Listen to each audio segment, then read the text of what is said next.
രാത്രി യാത്ര നിരോധനമുള്ള ബന്ദിപ്പൂർ ഫോറസ്റ്റിന്റെ അകത്തേക്കാണ് ഞാനിപ്പോ കയറാൻ പോണത്. 3 മണിയായിട്ടുണ്ട് സമയം. ഇപ്പൊ കാടിനകത്ത് നമ്മളല്ലാതെ മറ്റൊരു വണ്ടിയും കാര്യങ്ങളും ഒന്നും തന്നെ ഉണ്ടാവില്ല. ഈ കടുവ അതേ കാട് കയറിയപ്പോ തന്നെ നമുക്ക് ഫസ്റ്റ് കിട്ടിയേക്കണ ഒരു കടുവേനാണ്. റോഡ് സൈഡിൽ നിൽക്കായിരുന്നു. തൊട്ട് മുമ്പിൽ കുറച്ച് മാൻകൂട്ടങ്ങളുണ്ട്. അതിനെ ടാർഗറ്റ് ചെയ്ത് പതുങ്ങി വന്നപ്പോഴാണ് നമ്മളെത്തിയത്. എന്തൊക്കെയാണ് വണ്ടിക്ക് മുമ്പിൽ ചാടി വന്നേന്ന് പറയാൻ പറ്റില്ല. ഈ ഒരു സമയത്ത് കാട് സൈലന്റ് ആണ് ശരിക്കും. ഇനിയാണ് ഏറ്റവും കൂടുതൽ മൃഗങ്ങളെ കാണാൻ ചാൻസ് ഉള്ളത്. നമ്മളിതേ കർണാടക ചെക്ക് പോസ്റ്റ് നമുക്കിതാ ഒരു 3:15 സമയത്ത് നമുക്ക് തുറന്നു തരികയാണ്. നമ്മളിനി ഇതിന്റെ അകത്തേക്കാണ് പോകാൻ പോണത്. ഇതിന്റെ അകത്താണ് കൂടുതലും സാധനങ്ങളെ കാണാൻ സാധ്യതയുള്ളത്. രാത്രിയിൽ ഈ വഴി വന്ന ഒരു എക്സ്പീരിയൻസ് വേറെയാണ്. മറ്റൊരു വണ്ടികൾക്കും സ്വകാര്യ വാഹനങ്ങൾക്കും ഒന്നും ഇതിലൂടെ പോകാനുള്ള പെർമിഷൻ ഇല്ല. കാടിന്റെ ആ ഒരു നിശബ്ദത എന്ന് പറഞ്ഞാൽ അത് വേറൊരു മൂഡാണ്. ഒരു 40 മിനിറ്റ് യാത്ര. സുൽത്താൻ ബത്തേരി KSRTC സ്റ്റാൻഡിൽ നിന്നും ഈ ഒരു സ്വിഫ്റ്റ് ബസ്സിലാണ് ഞാൻ ഇന്ന് ബന്ദിപ്പൂർ ഫോറസ്റ്റിലേക്ക് യാത്ര ചെയ്യാൻ പോണത്. ഇത് കോഴിക്കോട് നിന്നും ബാംഗ്ലൂരിലേക്ക് പോണ സ്വിഫ്റ്റ് ബസ്സാണ്. 1-2 ബസ്സുകളാണ് രാത്രി ഈ സമയത്ത് ഉള്ളത്. അപ്പോൾ മുൻകൂട്ടി ബുക്ക് ചെയ്താൽ മാത്രമേ പോകാൻ പറ്റുള്ളൂ. എനിക്ക് ഇവിടുന്ന് ഒരു സീറ്റ് കിട്ടിയത് കൊണ്ട് ഞാൻ എന്തായാലും കയറി ഫ്രണ്ടിൽ തന്നെ നിൽക്കുക. ഇന്ന് നമുക്ക് ഒരുപാട് സാധനങ്ങൾ ഈ ഒരു റൂട്ടിലൂടെ പോയി കഴിഞ്ഞാൽ കാണാൻ പറ്റും. ശരിക്കും ഒരു ജംഗിൾ സഫാരിക്ക് പോണ ഒരു ഫീലാണ് ശരിക്കും ഈ ഒരു ബസ്സിൽ. കാടിനുള്ളിൽ സ്വതന്ത്രമായി നടക്കണ പല മൃഗങ്ങളെയും നമുക്ക് രാത്രി കാണാൻ സാധ്യതയുണ്ട്. ബാംഗ്ലൂരിൽ നിന്ന് ഇങ്ങോട്ടും കോഴിക്കോട് നിന്ന് അങ്ങോട്ടും കുറച്ച് ബസ്സുകൾ മാത്രമാണ് ഈ ഒരു റൂട്ടിലുള്ളത്. ആനക്കൂട്ടങ്ങളൊക്കെ മിക്കവാറും രാത്രി റോട്ടിൽ തന്നെ ഇരിക്കും. ഈ ഒരു റൂട്ടിൽ നമ്മൾ പകല് പോയാൽ തന്നെ അതിനു വേണ്ട മൃഗങ്ങളെ നമുക്ക് കാണാൻ പറ്റുന്ന ഒരു ഫോറസ്റ്റാണ് ഈ ബന്ദിപ്പൂർ ഫോറസ്റ്റ്.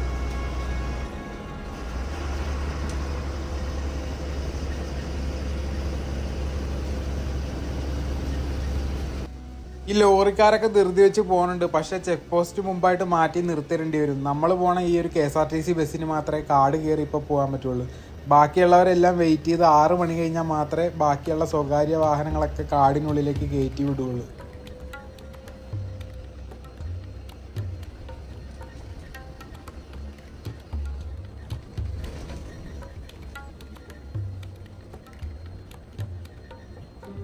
ഈ ഒരു ബസ്സിൽ പോകാൻ പറ്റുമെന്ന് ഞാൻ ഓർത്തതല്ല. അപ്പം നിങ്ങൾ ഈ ഒരു റൂട്ടിലൂടെ യാത്ര ചെയ്യാൻ താല്പര്യമുള്ള ആൾക്കാർ ശരിക്കും മുൻകൂട്ടി ബുക്ക് ചെയ്ത് വേണം ഈ ഒരു ബസ്സിൽ കയറാൻ. അതിൽ ലൊക്കേഷൻ നോക്കിയാൽ മതി. നിങ്ങൾ ഇത് ബത്തേരി വഴി പോണ ബസ്സാണെന്ന് നോക്കിയാൽ മതി. ചില ബസ്സുകൾ മാനന്തവാടി വഴിയായിരിക്കും പോണത്. അപ്പോൾ ബത്തേരി, ബന്ദിപ്പൂർ, ഗുണ്ടൽപേട്ട വഴി പോണ ബസ് നോക്കി ബുക്ക് ചെയ്ത് കഴിഞ്ഞാൽ നിങ്ങൾക്ക് ഈ ഒരു റൂട്ടിലൂടെ രാത്രി യാത്ര ചെയ്യാൻ പറ്റും. ഈ ലോറിക്കാരൻ്റെ ധൃതി കണ്ട അയാൾ ഇപ്പം തന്നെ കയറി പോണ മട്ടിലാണ് അയാൾ പോണത്. ഈ KSRTC ബസ് കുറേ പ്രാവശ്യം റൈറ്റ് അടിച്ചിട്ടാ. പുള്ളിയാണെങ്കിൽ സൈഡ് കൊടുക്കണമില്ല. പുള്ളിക്ക് അപ്പുറത്ത് പോയിട്ട് ഒതുക്കിയിടാനുള്ളതാണ്.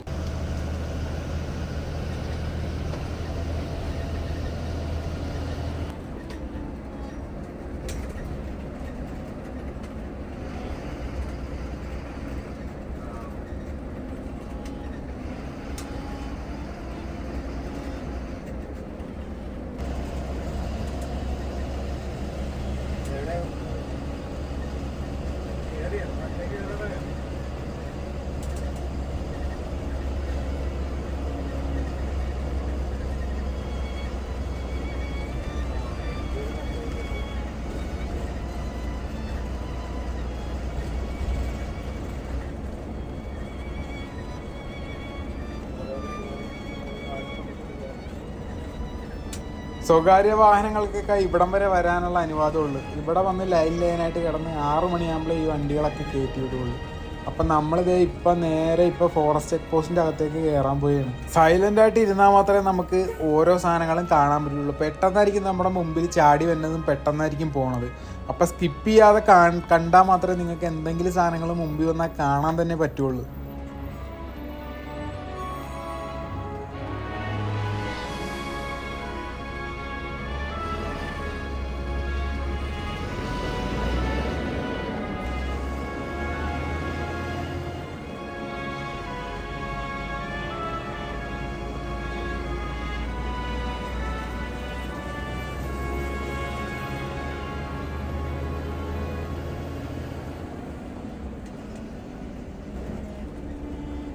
എക്സൈസ് ചെക്ക് പോസ്റ്റിൻ്റെ അവിടെയൊക്കെ ആരും തന്നെ ഇല്ല കേട്ടോ. ഈ സമയത്ത് മറ്റു വണ്ടികളൊന്നും തന്നെ വിടാത്തത് കൊണ്ട് തന്നെ അവരെല്ലാവരും കിടന്ന് ഉറങ്ങിയെന്ന് തോന്നുന്നു.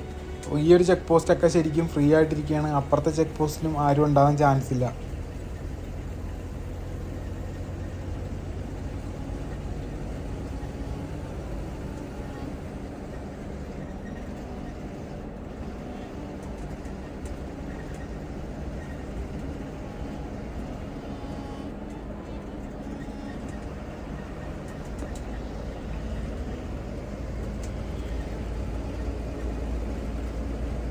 ലെഫ്റ്റിലും റൈറ്റിലൊക്കെ ഒരുപാട് മാൻകൂട്ടങ്ങളൊക്കെ നിൽപ്പുണ്ട്. അപ്പം അടുത്ത് തന്നെ കടുവ പുലിയൊക്കെ ഉണ്ടാവാനുള്ള സാധ്യത വളരെ കൂടുതലാണ് ഈ ഒരു സമയം ഇതുകൊണ്ട് തന്നെ.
ലെഫ്റ്റ് സൈഡിലെല്ലാം ആനക്കൂട്ടങ്ങൾ നിൽപ്പുണ്ട്. പക്ഷെ നമുക്ക് അങ്ങോട്ട് ലൈറ്റ് ഇല്ലാത്തതുകൊണ്ട് ക്യാമറയിൽ കറക്റ്റായിട്ട് കിട്ടൂല. എന്തായാലും ഇനി മുമ്പോട്ട് പോകാൻ നേരം ഫുള്ള് റോട്ടിലുണ്ടാവും ആനക്കൂട്ടങ്ങൾ.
അങ്ങനെ ഇതാ ഫസ്റ്റ് നമുക്ക് കിട്ടുന്ന ഒരു കടുവേനാണ്. ഇതിപ്പോൾ കാണാൻ പറ്റും സാധനം റോഡ് സൈഡിൽ നിൽക്കുന്ന കടുവയായിരുന്നു. പെട്ടെന്ന് നമ്മുടെ വണ്ടി വന്ന് കണ്ടപ്പോൾ നേരെ പോയി. അതിൻ്റെ തൊട്ട് മുമ്പിൽ തന്നെ കുറച്ച് മാൻകൂട്ടമൊക്കെ നിൽപ്പുണ്ട്. മാനിനെ ടാർഗറ്റ് ചെയ്ത് പിടിക്കാൻ വേണ്ടി വന്ന കടുവയാണ്. നമ്മുടെ വണ്ടി വന്നതുകൊണ്ട് ആള് സൈഡിലേക്ക് മാറി നിൽക്കുകയാണ്. അങ്ങോട്ടേക്കൊന്നും ലൈറ്റ് ഇല്ലാത്തത് കൊണ്ട് തന്നെ നമുക്ക് ക്ലിയർ ആയിട്ട് ഷൂട്ട് ചെയ്യാൻ പറ്റില്ല. കാട് കയറി കഴിഞ്ഞാൽ സൈലന്റ് ആയിരിക്കുക എന്നതാണ് നിയമം. ബസ് വരെ അത്രയും സ്ലോയിലാണ് ഓടിച്ചിട്ട് പോകണം. ഹോണും കാര്യങ്ങളും മൃഗങ്ങൾക്ക് യാതൊരുവിധ ശല്യങ്ങളും ഉണ്ടാക്കാത്ത രീതിയിലാണ് ഈ ഒരു ബസ് പോയിക്കൊണ്ടിരിക്കുന്നത്. അത് ഇതിലൂടെ ഒരു പ്രാവശ്യം യാത്ര ചെയ്താൽ നമുക്ക് ആ ഒരു ഫീല് നമുക്ക് മനസ്സിലാവും. ഈ ഒരു കാടിൻ്റെ ഒരു മൂകതയുണ്ട്. വേറൊരു വൈബാണ് രാത്രി കാട്ടിൽ കയറിയിട്ടുണ്ടെങ്കിൽ.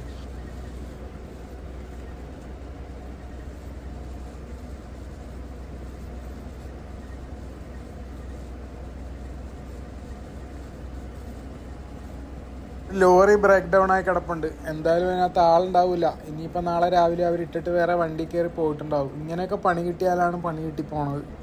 രാത്രിയൊക്കെ ഇതിനകത്ത് ലോറിയൊക്കെ ട്രാപ്പായി കിടന്നു പോയി കഴിഞ്ഞാൽ ഉണ്ടല്ല ഒരുമാതിരിപ്പെട്ട സാധനങ്ങളെല്ലാം തന്നെ കാണാൻ പറ്റും. അങ്ങനെ നമ്മളിതാ ബന്ദിപ്പൂർ ഫോറസ്റ്റിൻ്റെ അകത്തേക്ക് കയറാൻ പോവുകയാണ്. ഇനിയാണ് കർണാടകയുടെ ഫോറസ്റ്റ്. ഇതിൻ്റെ അകത്താണ് കൂടുതലും സാധനങ്ങളെ നമുക്ക് കാണാൻ സാധ്യതയുള്ളത്.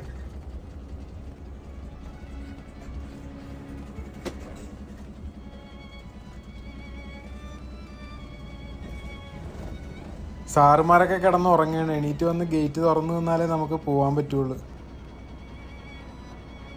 എങ്ങനെയല്ലേ ഇവരൊക്കെ ഈ കൊടും കാടിനകത്ത് ചെറിയൊരു ഓഫീസ് പോലത്തെ സെറ്റപ്പിലൊക്കെ കെട്ടിയിട്ട് എന്ത് ധൈര്യത്തിലാണല്ലോ ഇതിനകത്തൊക്കെ കിടന്നുറങ്ങണം. എപ്പോൾ വേണേലും ആനക്കൂട്ടമൊക്കെ വന്ന് ആക്രമിക്കാനുള്ള ചാൻസ് വളരെ കൂടുതലാണ്.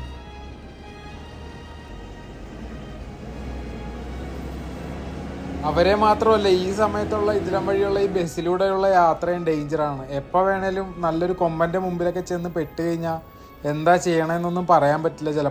ചിലപ്പോൾ കുറേ നേരം പോകാൻ പറ്റാതെ അവിടെ തന്നെ നമ്മൾ കിടക്കേണ്ടി വരും. അങ്ങനത്തെ പല അവസ്ഥകളിലും പല ബസ്സിലും ഉണ്ടായിട്ടുണ്ട് രാത്രി സമയത്ത്.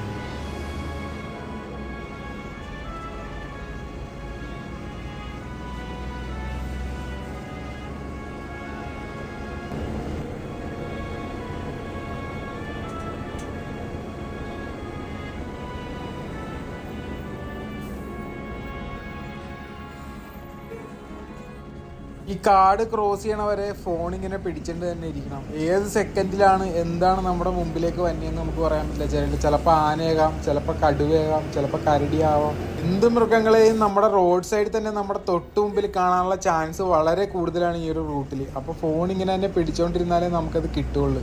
ചിലപ്പോൾ അവർ പെട്ടെന്നായിരിക്കും പോയി കളയണത്. ബസ്സിലെ ഡ്രൈവറും കണ്ടക്ടറും പറഞ്ഞത് കൂടുതലും കരടീനെയാണ് ഈ സമയത്ത് ഇവിടെ രാത്രി സമയത്ത് കാണാൻ പറ്റുന്നതെന്ന്. ആന മെയിനായിട്ടുള്ളൊരു സാധനമാണ്. ആന റോഡ് സൈഡിൽ എപ്പോഴും ഉണ്ടാവും. അതുപോലെ തന്നെ കടുവേനെയൊക്കെ ഇടയ്ക്ക് ഇവർ കാണാനുണ്ട്. നമ്മുടെ ഭാഗ്യം പോലെ ഇരിക്കും എന്തിനായിരിക്കും കാണാൻ പറ്റുമെന്നുള്ളത്.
ഈ ഒരു ഡ്രൈവർ അത്രയും ക്ലിയർ ആയിട്ടാണ് ഫോറസ്റ്റിൻ്റെ ഉള്ളിലൂടെ ഈ ഒരു ബസ് ഓടിക്കണം. സ്വകാര്യ വാഹനങ്ങൾ ഈ ഒരു സമയത്ത് കയറ്റി വിട്ടിരുന്നെങ്കിൽ ശരിക്കും മൃഗങ്ങൾക്ക് അത് ഭയങ്കര ഒരു ശല്യമായിരിക്കും.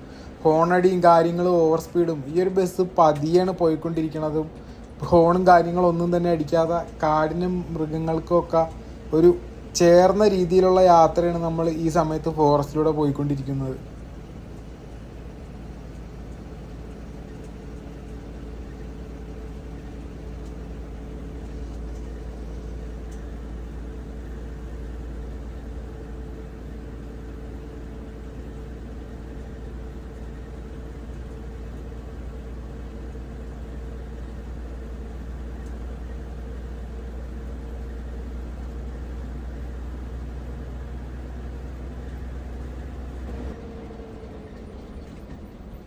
ബന്ദിപ്പൂർ ഫോറസ്റ്റിന്റെ നടുക്കാട്ടിലാണ് നമ്മളിപ്പോൾ ഉള്ളത്. മൊബൈൽ നെറ്റ്വർക്കോ കാര്യങ്ങളോ ഒന്നും തന്നെ ഇല്ല ഇവിടെ. ഇവിടുന്ന് നമ്മൾ ഇനി കുറച്ച് ദൂരം കൂടിയുണ്ട്, കർണാടകയിലേക്കാണ് നമ്മൾ പോയിക്കൊണ്ടിരിക്കുന്നത്. ഗുണ്ടൽപേട്ട കർണാടക ചെക്ക് പോസ്റ്റ് എത്താനായിട്ട് കുറച്ച് ദൂരങ്ങൾ കൂടിയുണ്ട്.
അങ്ങനെ ഇതാ ഒരു ഇതേ മുയലിപ്പോൾ വണ്ടീൻ്റെ അടിയിൽ കയറേണ്ടായിരുന്നു. കാരണം ഈ മുയലുകൾ ശരിക്കും പെട്ടെന്ന് വണ്ടിയുടെ ലൈറ്റ് കണ്ടിട്ട് നേരെ ചാടി എൻ്റെ ടയറിൻ്റെ അടിയിലേക്കാണ് വന്നത്. പെട്ടെന്ന് തന്നെ ഇവർ ചത്തുവാനുള്ള സാധ്യത കൂടുതലാണ് ഇവരുടെ ഈ ചാട്ടം.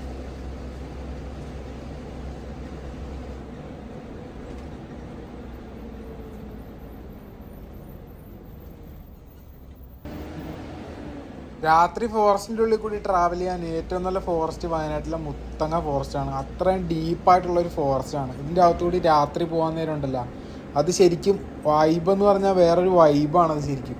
നമ്മളിങ്ങനെ നോക്കിക്കൊണ്ടേ ഇരിക്കുക, നമ്മുടെ മുമ്പിൽ എന്ത് സാധനങ്ങളും പെട്ടെന്ന് ചാടി വരാനുള്ള സാധ്യതയുണ്ട്. ആ ഒരു ത്രില്ല് നമ്മളിങ്ങനെ നോക്കിക്കൊണ്ടേ ഇരിക്കും. ഫുള്ള് ചുറ്റിനും ഇരുട്ടും.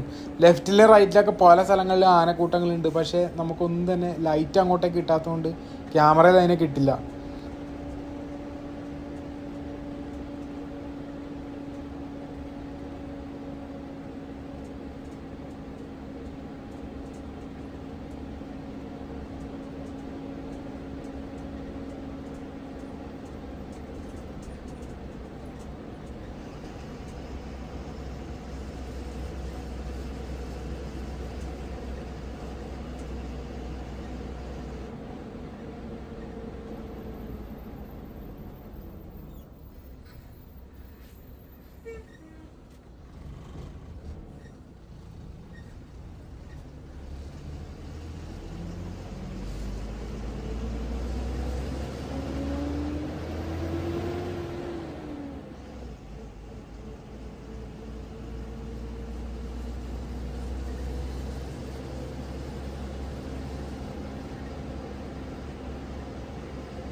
അങ്ങനെ ഇതാ നമ്മൾ കർണാടക ചെക്ക് പോസ്റ്റ് എത്തി. നമ്മൾ പ്രതീക്ഷിച്ചത്ര സാധനങ്ങളൊന്നും തന്നെ കാണാൻ പറ്റിയില്ല. എങ്കിലും കാണാൻ പറ്റിയില്ലെങ്കിലും നമ്മൾ കാണുമെന്ന് പ്രതീക്ഷിച്ച് ത്രില്ലടിച്ചിരുന്ന് ഇതിലൂടെയുള്ള ഒരു യാത്രയുണ്ട്. അത് ഒരിക്കലെങ്കിലും അനുഭവിച്ചറിയേണ്ട ഒരു സാധനമാണ്.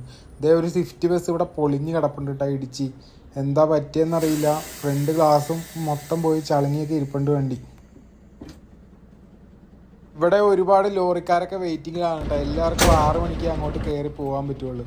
അങ്ങനെ നമ്മൾ ഇനി ചെല്ലണ കർണാടകയുടെ ഗുണ്ടൽപേട്ട എന്ന് പറഞ്ഞ ചെറിയൊരു ടൗണിലേക്കാണ്. ചെറിയ ടൗണല്ല, അത്യാവശ്യം വലിയ ടൗണാണ്. ഗുണ്ടൽപേട്ട ടൗൺ രാത്രി ആയി കഴിഞ്ഞാൽ ഡെഡായി കിടക്കുന്ന ഒരു ടൗണാണ് ശരിക്കും. ഇവിടുത്തെ ഈ രാത്രി യാത്ര നിരോധനം കൊണ്ട് ഡെഡായി പോയൊരു ടൗണാണ്. കാരണം അങ്ങോട്ട് പോയി കഴിഞ്ഞാൽ ബന്ദിപ്പൂര്, മുതുമല അവിടെയും ക്ലോസ് ആണ്, ഇവിടെയും ക്ലോസ് ആണ്. അതുകൊണ്ട് തന്നെ രാത്രിയിലേക്ക് ഈ ഭാഗത്തേക്ക് ആരും വരില്ല. അതുകൊണ്ടൊരു കടകൾ പോലും ഇല്ലാത്തൊരു സ്ഥലമാണ്. കടകളും കാര്യങ്ങളും ഒന്നും തന്നെ ഉണ്ടാവില്ല. പെട്രോൾ പമ്പും കാര്യങ്ങളും ഒന്നും ഉണ്ടാവില്ല. എല്ലാം ക്ലോസ് ആയിരിക്കും ഇവിടെ രാത്രി ആയി കഴിഞ്ഞാൽ. ഇതാണ് ഇവിടുത്തെ ടൗൺ. ഏകദേശം ഒരു വൈകിട്ട് 6 മണി 7 മണി 8 മണി സമയത്തൊക്കെ അത്രയും തിരക്കുള്ള ടൗണാണ്. പകലും രാത്രിയൊക്കെ ഒരേപോലെ. പക്ഷെ രാത്രി ആയി കഴിഞ്ഞാൽ രാത്രി യാത്രാ നിരോധനമുള്ളൊരു സ്ഥലമായതുകൊണ്ട് ഈ ഒരു ടൗൺ ഫുള്ള് ഡെഡായി കിടക്കും. ഈ ഒരു ബന്ദിപ്പൂർ ഫോറസ്റ്റ് രാത്രി തുറന്നു കൊടുക്കാൻ പോണതിൻ്റെ ചർച്ചകൾ ഒരുപാട് നടന്നുകൊണ്ടിരിക്കുക. ശരിക്കും അങ്ങനെ ഒന്ന് തുറന്നു കൊടുക്കുകയാണെങ്കിൽ ഡെവലപ്പ് ആകുന്ന 2 സ്ഥലങ്ങളാണ് ശരിക്കും ഈ വയനാട്, ബത്തേരി, ഗുണ്ടൽപേട്ടയൊക്കെ. വേറൊരു വൈബായിരിക്കും പിന്നെ ഇവിടെയൊക്കെ ഈ ഒരു രാത്രി യാത്രാ നിരോധനം മാറിക്കഴിഞ്ഞാൽ. അപ്പം ഞാൻ നേരെ മൈസൂരേക്കാണ് പോണത്. മൈസൂരേക്ക് ബത്തേരിയിൽ നിന്ന് പോകാനുള്ള ഏറ്റവും സുഖം ഈ ഒരു റൂട്ടാണ്. ഇല്ലെങ്കിൽ നമ്മൾ മാനന്തവാടി വഴി കറങ്ങി തിരിഞ്ഞ് പോകേണ്ടി വരും. അപ്പോൾ ഇങ്ങനെ പോകണ 1-2 ബസ്സുകളുള്ളൂ ബത്തേരിയിൽ നിന്ന്. അപ്പോൾ ഈ ഒരു ബസ്സിലൂടെയുള്ള യാത്ര ചെയ്യാനായിട്ട് നിങ്ങൾ ഓൺലൈനിൽ ബുക്ക് ചെയ്തിട്ട് യാത്ര ചെയ്യണമായിരിക്കും നല്ലത്. ഡയറക്റ്റ് വന്നു കഴിഞ്ഞാൽ സീറ്റ് കിട്ടാനുള്ള ചാൻസ് ഇല്ല. എനിക്കെന്തോ ഭാഗ്യമുള്ളതുകൊണ്ട് സീറ്റ് കിട്ടിയെന്ന് പറയാം. മൈസൂർ ദസറയൊക്കെ തുടങ്ങിയത് കൊണ്ട് തന്നെ മൈസൂർ ടൗണൊക്കെ അടിപൊളിയായിരിക്കും. അപ്പോൾ ബാക്കി മൈസൂരിലെ കാഴ്ചകൾ അപ്പോൾ നാളെ കാണാം. അപ്പോൾ വീഡിയോ ഇഷ്ടമായെങ്കിൽ ലൈക്ക് ചെയ്യാനും കമൻറ്റ് ചെയ്യാനും മറക്കണ്ട.